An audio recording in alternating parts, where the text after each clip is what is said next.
It's all happening right now. Oh man, did I start something over here, by the way? In a good way?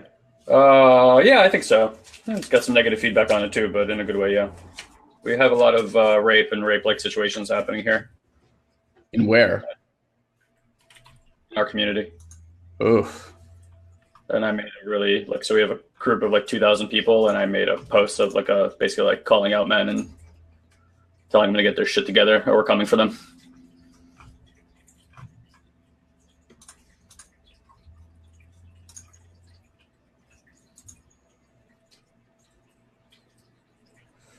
Okay. Live? We should be, yeah. Cool. All right, let me Yeah, we're find live. it. Cool. All right.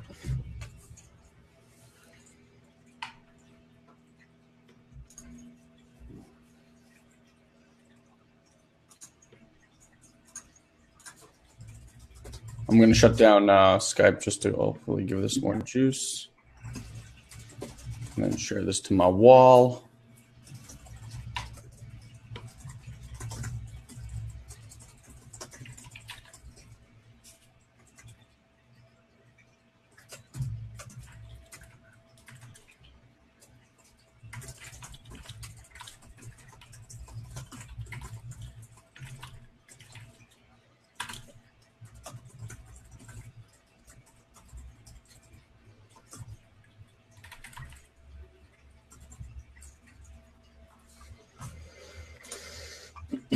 Cool.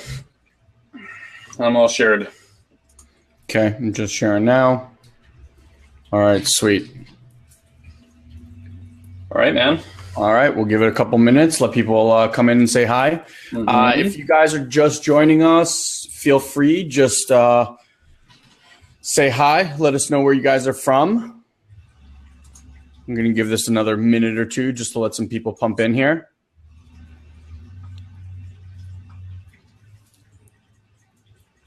It's really interesting to me that on Facebook Live, they don't actually show you who's coming on. Like, on That you don't get a list. It's probably for privacy concerns, but you can. You know what? Actually, on the phones it does. On desktop it does. Yeah, on the phones it does, but not here. No, it doesn't here. Yeah, I mean they're figuring it out. All right, my friend. So what's cooking? Did you see my post? About the kids? Sexy Sarah Jane's again. Wow, that's tough to say. Sexy Sarah Jane, sexy Sarah Jane, Sarah Jane. Sexy silhouetted Sarah Jane. Mm-hmm. Cool. Well, yeah, one with the kids, which was pretty epic to be a part of that. But then two today, I posted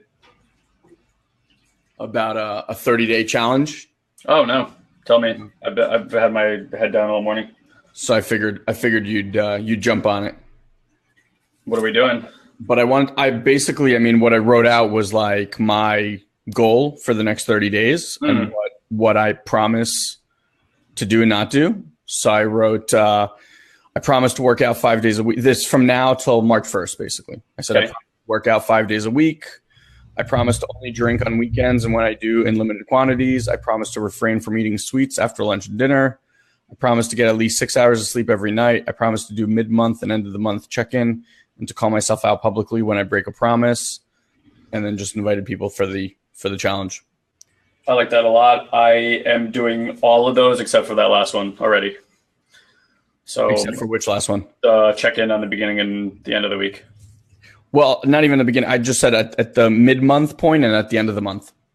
Okay. Yeah. I mean, I'm game. I'm living that. So if we want to make it a little bit harder, I'm open to doing something else. Yeah. Well, I figured Dad actually posted. He's like, I'm sure you have a brother on the other coast. So I was like, oh, I'm sure.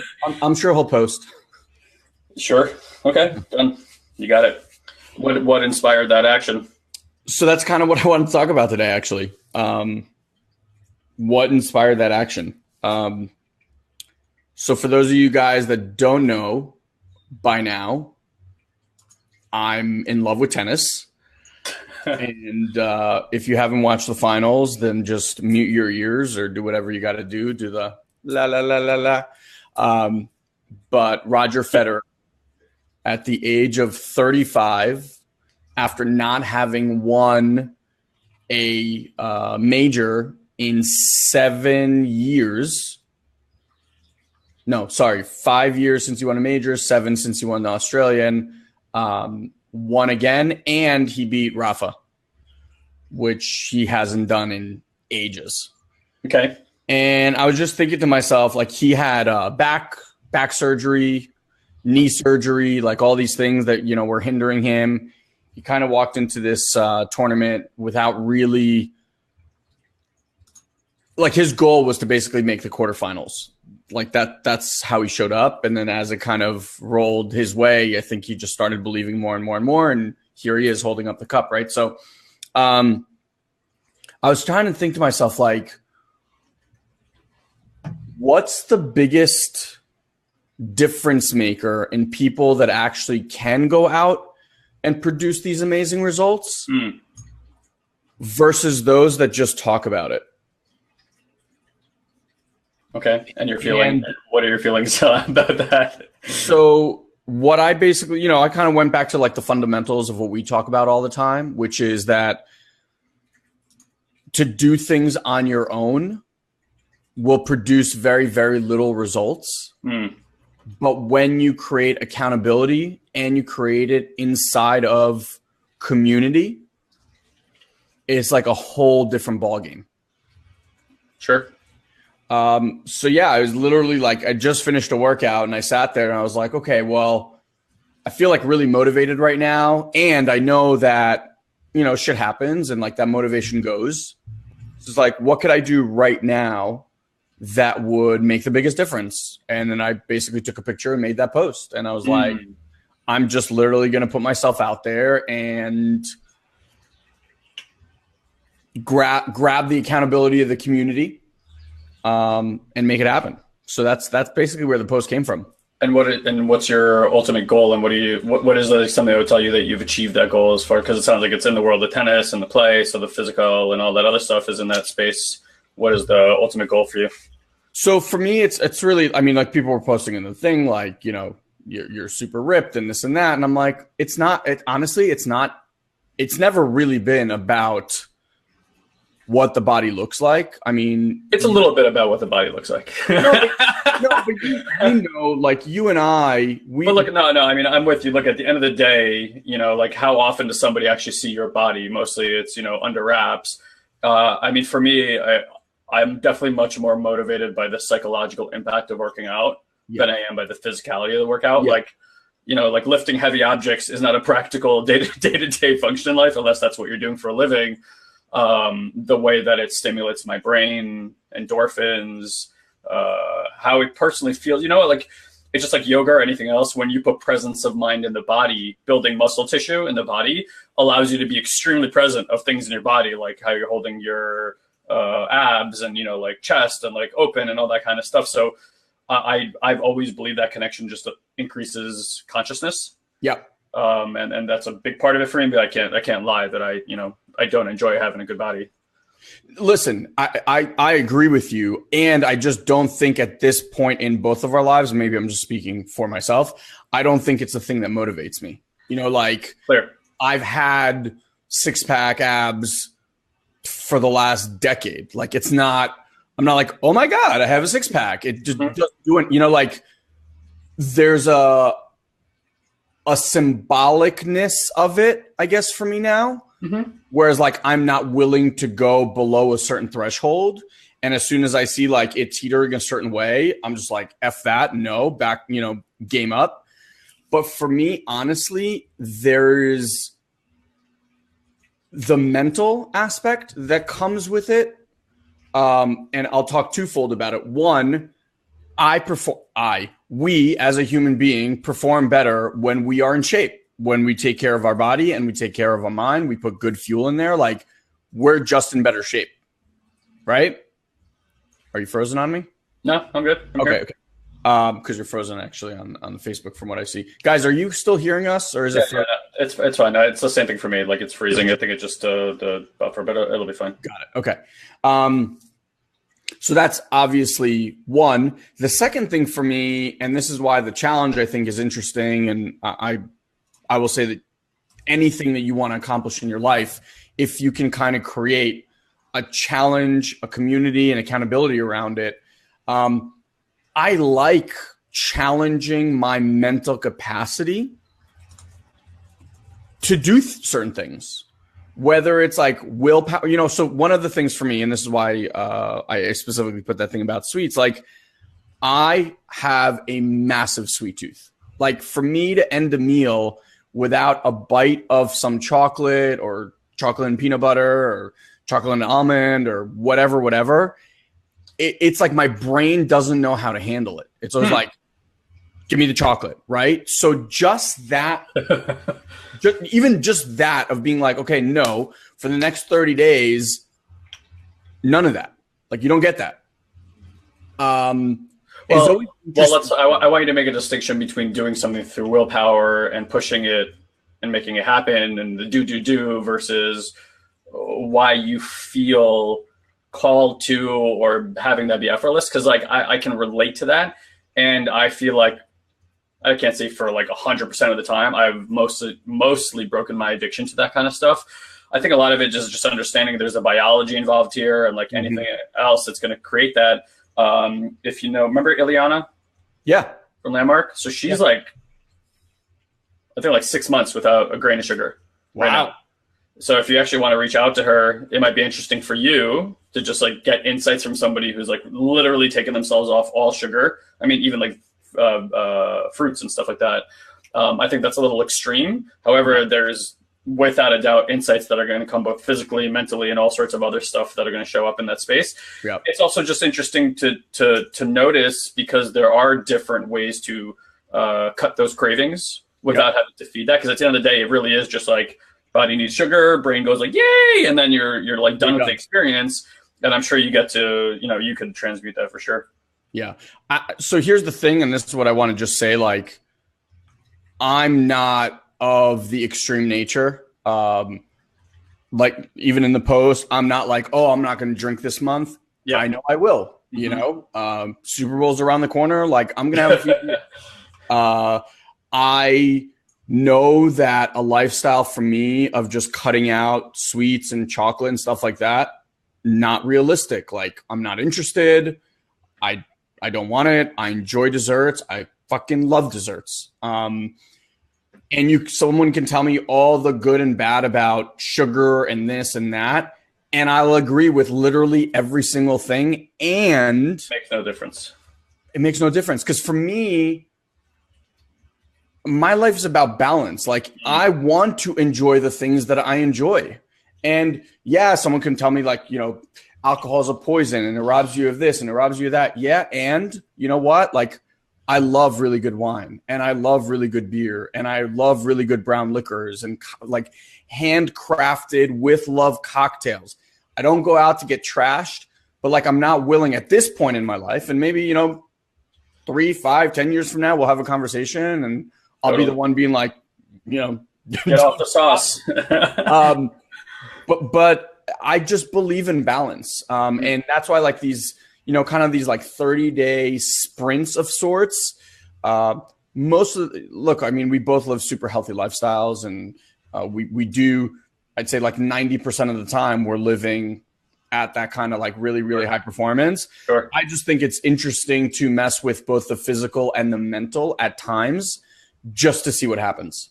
Well, I think what you're doing is great, and it's something I've done too. Like I create realistic goals. Like I have a 2-drink maximum basically when I go out. Like I don't ever go out. And it's like interesting what you discover when you do stuff like that, right? Sure. So like for me, I've been doing that for probably about a year now.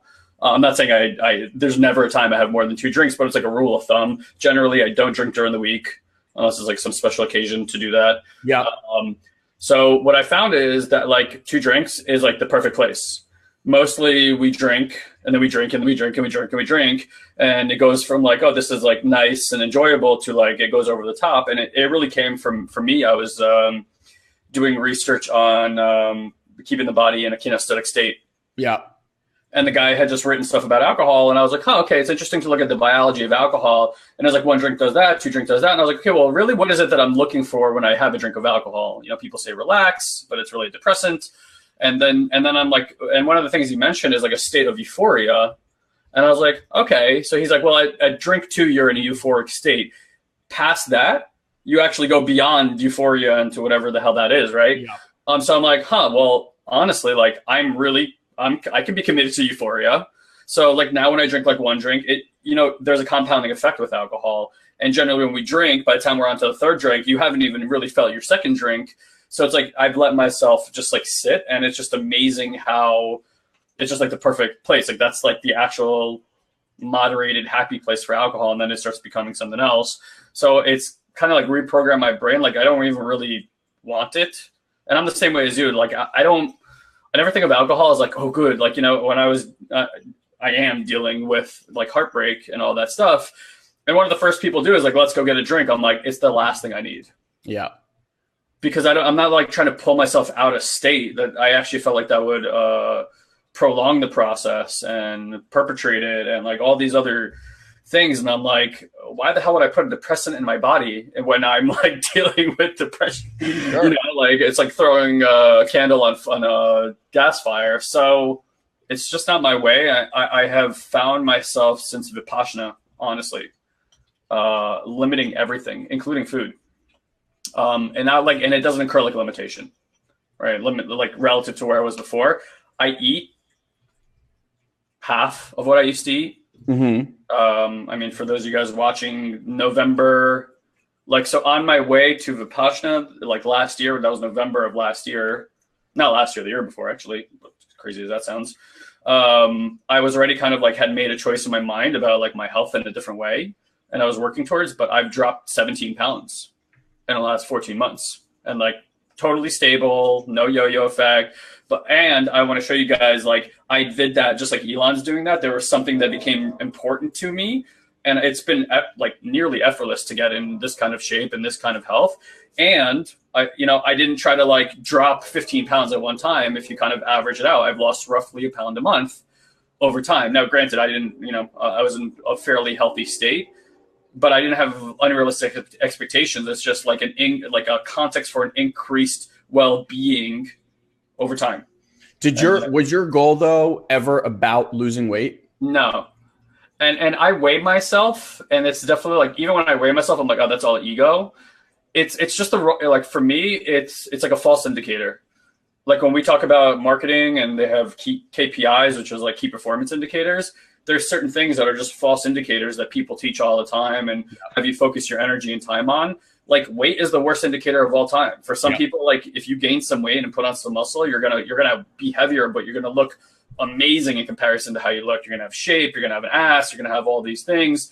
For me, like I like being lean. I don't like carrying like heaviness around me, even for the way that I work out, for the way that I use my body. Like, like being like this. A, I don't like the way it looks, and B, it's just not functional for my day to day. That makes no sense. So like, I'm definitely more GQ than Gold's Gym. So when you're trying to, because let's bring this back to like everyone's goals, right? Yeah. I think what you're alluding to is the fact that when people have goals, quote unquote, they create a goal around the wrong metric. Yeah, a lot of times. And then they don't meet the metric. And because they're so focused on that one metric, they're not noticing all of these other things that are happening, whether it's personal growth, mindset growth, physical growth, whatever. They're oblivious to all that stuff because they're literally like, this is my goal. Narrow field. Yeah, absolutely. Right. So what would you say when you first started? Because it wasn't like you never had a goal. Hey, I'd like to lose 15 pounds. No, it was increase health basically was my goal. Because I've been working out regularly since I was 14 years old. And then I kind of got to this point where I found myself going to the gym like 2-3 times a week, like doing the work. And then I can't say that I was like really seeing much results. I was kind of like just stabilizing and keeping myself where I am. And I had to like kind of look back and be like, all right, well, what are the things that I'm doing? And mostly like, what is my approach right now to my health that's having me effortlessly plateau, right? Because plateau is just a way of being also. And I think I just got to a point where I'm like, okay, well, my goal is like, be the healthiest I've ever been. Like basically, right? And I could tell you, like, last 14 months, there's not a time I go to the gym that I'm a no for the gym. I'm all in every single time. And that approach also is like, I'm excited about what I do. I'm always trying to learn new things. And I think that's a big part of it. I'm reading Joe Dispenza, Evolve Your Brain right now. Yep. And it's a great book, but if those of you guys who don't enjoy just like super dry science, neuroscience, you probably won't enjoy that book. He's got some other ones that I feel are probably more up your alley. I like it. It's dry. Don't get me wrong. It's so dry. But it's just so good to like understand your biology and all these things. And I think for me, part of what keeps it entertaining is like understanding that the brain likes new information, boredom, plateauing, sadness, all these things. Like when people say like, I want to settle down and then they're unhappy with their lives, part of that is you're living in a context of settling down, which means I'm good with what I know. I'm going to plant my roots right here. I'm good. I don't want to know anything else. This, biologically speaking, literally causes depression. Your brain not learning new things creates depression and sadness. So when you approach any area in life that you want something, I think you have to approach it with the Robert Greene methodology, which is like approach it towards mastery. I want mastery over health, right? That doesn't mean like I just want a six pack. It means like I want to master my health. That means food. That means diet. That means sleep. That means mental states. That means cortisol and like understanding stress at a different level and all those things, how they tie together. But it's the fact that I continue my education ongoingly towards the pursuit of mastery and health that for me has made this effortless. I'm just interested all the time. And then it's like the next thing and the next thing and the next thing and all these little things like kind of start coming together, right? And I think that's what made health for me entertaining again. So when I go to the gym, I'm like, oh, I can't wait to try that. Or like, I can't wait to see the impact of that on my life. And then, right? And so on and so forth. And I'm living into the future of the possibility of it all the time. So it's been amazing. Like it really has been just fun. So because you said like you're so motivated and now the gym has like taken a completely different approach and totally. What is that shift? Is it that you shifted to treating it as an education ongoingly? It's a game. So right now, like my basic interest in working out these days is actually less on working out and more about recovery. Like I'm super interested in recovery because as I get older, the thing that I deal with is I can't go to the gym 2-3 days in a row, right? Like 2 days I can do, but then it's like everything's fucking hurting and I'm not recovering fast enough. So I was like, all right, well, if I want to have more effective gym time, I can shorten my workouts, right? Instead of going like, let's say 45 minutes, I can go 30 minutes. And then that means going 3 times a week. Or I can extend my workouts. However, I have to really focus on, as I get older, like how does the body recover faster? Like what do I need to give it and when and at what times so that I'm operating optimally? Now, what I love about mastery is that all the things that you don't expect kind of percolate to the surface, right? So in this pursuit of physical mastery, I could tell you that like my brain has never been clearer. I've never, my routine in the morning completely changed because I started thinking about, all right, well, where do I start feeling healthier sooner, putting myself out of reactive states? Like whatever we were doing last year as our morning routine, like I've 10x'd it in the last like few weeks, like through the roof, right? So my education's like, woof, my meditation's through the roof. Like, and that's what I love. It's like, my anticipatory excitement comes from that I don't know where else in my life it's going to impact me. And I'm really curious about that. And we've talked about this in a lot of other times, but like that was a lesson I got when I quit smoking. All the things that you don't know that this is taking space away from, that it's not about the health at all. It's about there's a whole bunch of shit that you're not receiving in your life because this is taking up space in it. So I find that to just be the case with mastery all over the place is whenever I pursue mastery in some area of my life, all the other things are really what excite me, the things that I didn't know that are happening. Yeah. So what's because I just shared about like accountability and community and using that public push sometimes. What are tools that you use to keep the goals in place so that when you don't feel like it, you still do it? I'll answer this in two ways. I think for me, that's not that useful. No, I'll take that back. It's very useful to have public accountability. I find myself not needing it quite as much. I'm extremely well self-motivated, because of the company, because of things we do. And it goes in cycles, no doubt. I mean, like the end of last year, I had like that much motivation to do anything. Now I'm just like super incredibly motivated. I think part of it, not to get too woo-woo here, is like celestial energy that's available to you at different times in your life and cycles that you're going through. And you have to kind of just make everything okay. Like when you're feeling like shit, or there's energy, or there's heaviness, that's just the energy that's available to you right now. Like not the best time to be creative when you're just like trudging through the mud, right? When you're super inspired, open, light, and you're like, oh my God, great time to create. So you have to kind of like focus on what's available to you at different times, not really try to change the energy, just become aware of what energy is available to you at any given time. And we're all cycling at different times. And if you actually talk to the people in your life, you'll see like, oh, wow, people are dealing with similar energy as me. Like we're all kind of going through something right now. So I think we've trained ourselves to be highly accountable. I will say that I think just like in transformation, like the power of it is in sharing. I share a lot. Right? Like, and I share with like you share, with excitement, with conviction. And for the people in my life, they see that and they ask me questions, and then that just leads to me sharing more. And then I'm like, oh, well, they asked me a question I don't know an answer to. Let me go study that more. I look for things that inspire me on a daily basis. And that's, I think, the point of like continuing education. I'm constantly inspired by authors I read. I'm constantly inspired by quotes, and I write, and like I'm not exactly sure how that's all keyed together, and I know that it is. I have that line that I've been using quite a lot for quite a bit of time, which like the only way to get new output, and you can say that as like results, is to put in new input. And I'm a massive believer in books and audiobooks and podcasts and things like that. I just think anything that you can do to put new information into the brain, it's like Guy was saying, when new information goes in, the way I visualize it, and this is, scientifically when they do fMRI scans, this is what happens. It just lights different parts of the brain that may have been dormant or may have not have been used that much.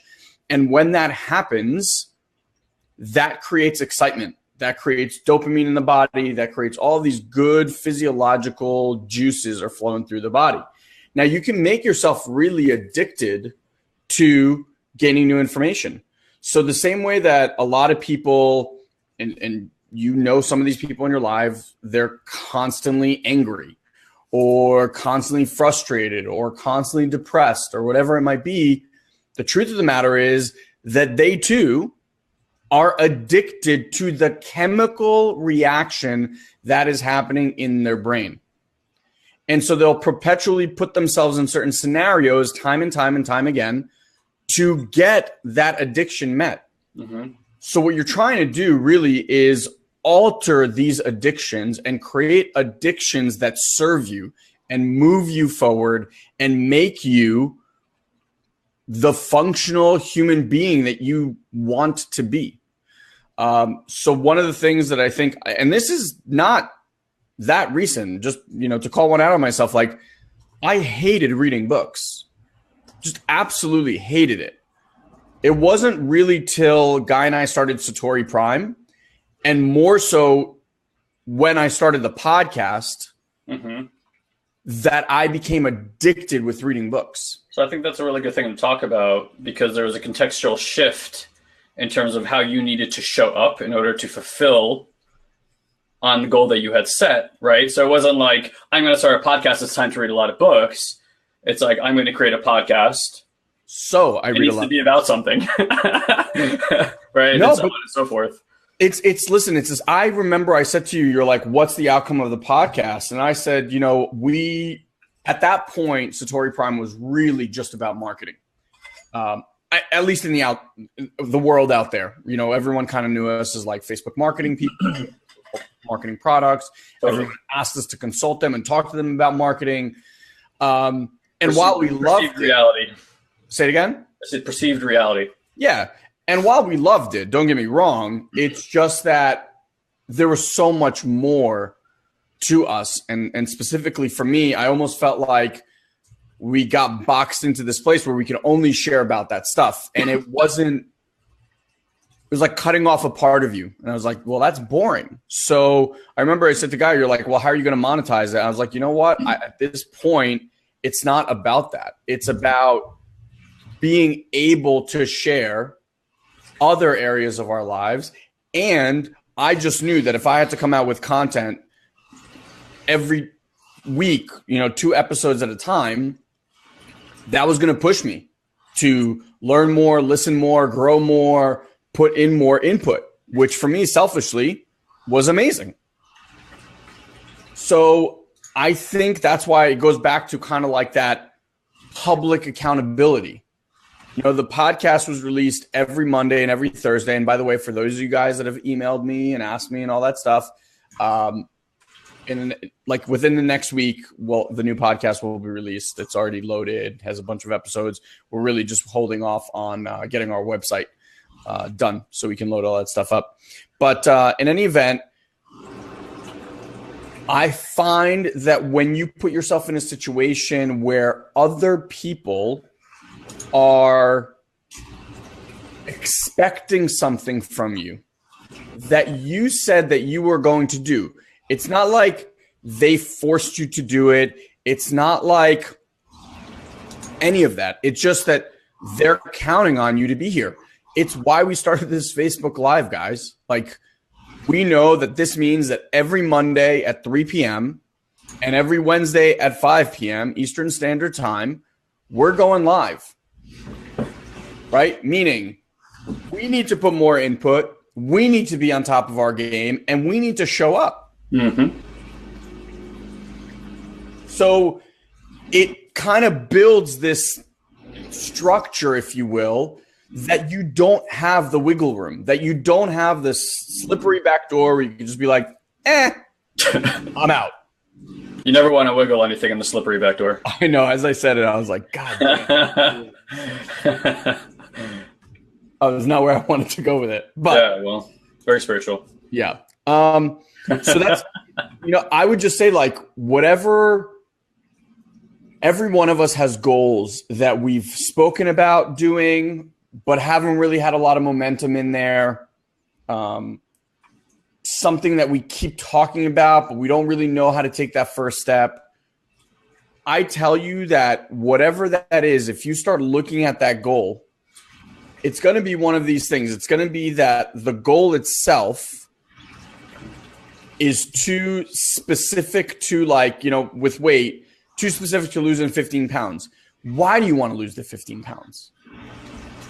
Right? Do you want to lose the 15 pounds because you want to show up to a wedding looking fucking bomb? Do you want to lose the 15 pounds because you want to be faster in a sport that you're playing? So this is a great thing you're bringing up right now. I was just at Archangel's Academy, and John Quick was there. John Quick's the memory guy. Yep. Yes, I didn't tell you. I bought his speed reading and memory course for 90 days. Nice. A good deal there, so I got it. I was like, I've done speed reading before. I know it's entailed, but, like, again, I was sitting there going, two things that would massively make a difference in my life is being able to consume more, memorize more, right? Like, think about how much time you could save if you didn't reread stuff, or if you could just consume it instead of, I know you consider yourself like a slow reader. So they call it like sub-vocalization is when you, like, read the words to yourself versus just consuming the words. So you want to get to a point where you're, like, reading the way that you read a stop sign, which is to say you just see it, it absorbs, and that's it. And apparently 90% of language, you can make it just absorbable into your head like that. So interesting, and whatever it takes. Like, I'm in this place right now where I'm like, oh, well, given what I'm up to, like, I could see me easily being committed to that. But he was talking about it, and this goes with neuroscience, it goes with spirituality. It's like, if you don't have an emotional connection to what you're doing, you're like, that's running on fumes. Yeah. Right? Like, willpower is in the mind. So it's like you can make a conscious choice, like, oh, I really need to lose that weight, or like, oh, I really am not getting the results I want in my business. That's just up here. there's nothing that that's connected to as far as like passion based, which is why Elon and I are so adamant about people having passion based businesses. Cause it's like, we know if you're emotionally connected to your business, if you're emotionally connected to serving people, if you're emotionally connected to giving value in the world, like you're just going to be pulled in that direction. Now, how long is it going to take before you have success? I don't know. I just know that anybody who's in the field of mastery, like Tiger Woods didn't become the best at golf, or Roger Federer didn't become the best at tennis. Because like, it'd be cool to be great at tennis. Like they feel it inside their body. There's a deep and intimate passion with it. Yeah. And the day that their body can't hold up anymore and they have to like quit the sport because they just realize they're not performing at the level they want to anymore, like their love for the game doesn't die. There's a distinct and real passion about what they do, and I'm sure they play on and whatever, you know, whatever happens after that stuff. So I think it's a really good thing, like, you know, for you, whatever you chose today is effortless based on how you feel. Yep. And how you're connected to your passion towards tennis. And I think that's a really good thing for people to understand, is if you're going to take something on a daily basis, you need to connect emotionally with how you want to feel. Not just right now, but how you want to feel when you've achieved the things. There's not a day that I don't sit in meditation that I don't allow myself to feel the love that I think that I deserve if I was in the perfect relationship, or like in just like whatever in my life and all my relationships, like how it would feel to have all my relationships be perfect, and just let myself kind of like steep in that love. And the same thing about how I feel like it would feel to have like the perfect finances. Right. Like, and what you have to consider is the feeling is a vibrational frequency in your body. Now, most of us are waiting for a circumstance to arise to allow ourselves to feel the vibrational frequency in the body. But that's the only difference, is you're going to get to that moment and just allow yourself to feel it. But you can allow yourself to feel it whenever you want. Like right now, if I ask you to focus on sadness, and like, you're going to trudge it up and bring it up. Like the best actors on the planet, right? The ones that we all adhere to over here. The reason I think we're all connected with them is because they can draw empathetically and draw out emotions out of themselves that we're all like get connected to. And it makes us be like, wow, this person is so authentic and they're so real. And guys, we all have that ability, right? Actors are trained emotional beings. Basically, that's what they are, right? So again, it's just super, super important, I think, to connect that. It's really... You know, like, so one of the things that we were just saying about, for me, one of the things I said to Guy about getting in shape this year, I really want to focus on speed and agility. And the reason I want to do that is because that's going to improve my tennis game. So I'm really excited about doing different workouts and trying different things that will create that kind of result. What I want to just highlight, that Guy said, you know, I know that when I'm working out, my brain fires better, which means that I can do more in the world of SatoriPrime. I know that I have more energy, which means that playing with my kids is more fun. I also know that when I work out regularly and I feel great about my body and I have all this energy, that means a better love life with my wife. So there's all these kind of like ancillary things that I look for that kind of are constant pullers versus pushers, pullers of me producing the result that I want. And then the other thing, like, this is why I love 30-day challenges, is because once you do something for 30 days, the emotional ties that we're just talking about, the feeling around all of that stuff is so damn good that chances are you stay in that habit. You know, like we did a 30-day challenge in our Have It All Academy. People were super resistant to it. But we had everyone agree. And every day you had to post in our group whether you meditated or not. And at that time, both Guy and I, who both love meditation and meditate, were not consistent every single day meditators. You know, it was probably like 5 times a week. As soon as we started the challenge, for the first time in my life, I did every day for 30 days. And it's a non-negotiable since. Like, it must happen. Now, generally, I try to do it in the mornings, but like sometimes if I'll miss in the morning, I'll always do it before I go to bed. It is happening. Like no ifs, ands, or buts about it, just because what it's provided for me in my life, how much more patient I am with my kids, or really everyone in my life, clarity, energy, downloads, and thoughts. Like, it's unimaginable to me now not to do it. You just have to kind of get yourself over that initial reprogram part, which is always the most difficult. And that's why the tool that I use a lot is public accountability, right? Like when we were doing the meditation challenge, I remember there were days where it'd be like 9:30 p.m. and I'd be like, oh crap, I didn't meditate today. And I just see like all these people in the group. I meditated. It was amazing. I did. And I was like, well, I'm the one running the group. Like, there's no way I can miss this thing. So I would just go and do it. So I would love for you guys to look at a goal or something that you really, really want. I know we're still kind of like in the early part of 2017 and people have New Year's resolutions and stuff like that, but maybe take a look at what could you put in place after hearing this conversation that's not there now that would make a profound difference for you this year. Yeah. And I think that's what you need to connect it to. You kind of have to connect it to all parts of yourself. It can't just be mental. It can't just be emotional. You need to connect to the systems, rather, the spiritual, the emotional, the connection, the physical, and just see, like, at all three levels, what is there to be gained for you? And if it really is just coming from like an egotistical want because you saw something on a commercial or like an object that you want to buy, right? Like Elon and I love cars. I don't care how spiritual we get, you know, how many mountains we sit on. I'm going to want to buy a fucking Ferrari. Like, yep, it's in there. And for anybody who knows, like Osho, who's one of, I think, the greatest teachers that's lived in the last 50 years, the guy had the biggest Rolls Royce collection on the planet and made nothing about material objects. It's because the material object is not the problem. It's the attachment to the material object that's the problem.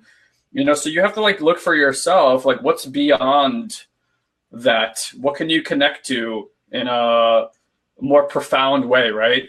I really think for a lot of people, that's the gap. Is they stop at that one area. They don't really have a concrete or solid of why I'm doing what I'm doing.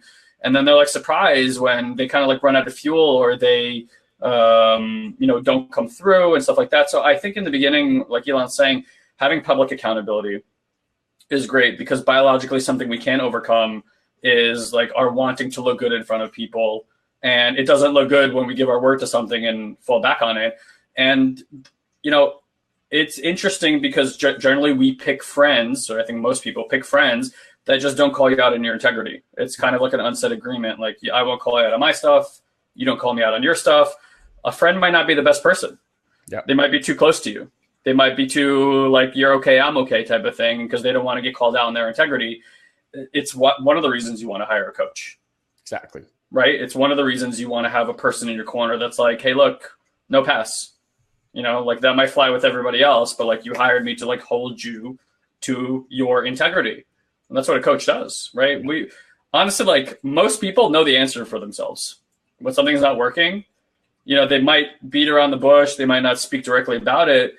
It's like when I have a breakthrough, like my whole family's like, oh yeah, you just got that. You know, when Elon has a breakthrough, we're like, yeah, okay. You know, we've been telling you for 20 years. It's like, when do you let in the information is a whole different story. And again, I think that's a powerful thing about having like a third party that's not so like affiliated with your life, that has a more subjective, objective view of how you operate, so that they can just be like, hey, no, that like, it doesn't matter what you tell me. That has no alignment with what you said you want to create. Yep. And just having that person make that reflection to you can really have breakthroughs and actions and spiritual alignment and all that kind of stuff happen very quickly. Yeah, I couldn't agree more. And I think that when you surround yourself with like-minded people who are up to and playing similar games, it also becomes much, much easier to push yourself to do bigger things, to think outside of the limiting kind of confines of your own brain. Because for a lot of people, you know, even now people that join our Have It All Academy, the 30-day meditation challenge is very much alive and present in there. And one of the first questions that we ask them is, do you have a regular meditation practice? Will you take this on? And it's amazing. As soon as they step into that community, what's available to them. So definitely a great, let me just mute this for a second, a great weapon in your arsenal. All right, bro, let's wrap it up with that because we got another call here coming up in a little bit. I just want to let you guys know, who's ever on here or who's ever listening on a replay, that we have this upcoming Wednesday. We're going to have another show, but the Wednesday show is different than last week. These are all going to be Q&A. So we're really going to rely on you guys coming out and asking and firing off as many questions as you can. We'll take note of them and answer as many as we can in that live session. We might even, could we bring people out, couldn't we? We could send them a link and they could definitely join us on here. So, I mean, my experience has been people generally don't like to publicize their faces, but we can definitely try. Yeah. I mean, if someone wants to have like a real chat and get some coaching and things like that. Sure. Absolutely. Be happy. Also, guys, we're relaunching our podcast right now. We're launching the website coming up really shortly here. Our YouTube channel is super active. So if you go to youtube.com, /SatoriPrime, we invite you to subscribe there. And yeah, like, comment, and share this stuff so that we can get this out there and in more people's hands. And so we love seeing you guys keep coming back here and keeping the conversation going and just giving you little tips and tricks on how you can perform better and what I'm now calling human advancement technology. So love you guys and thank you for joining us. Bye, everyone. Have an amazing day. Take care.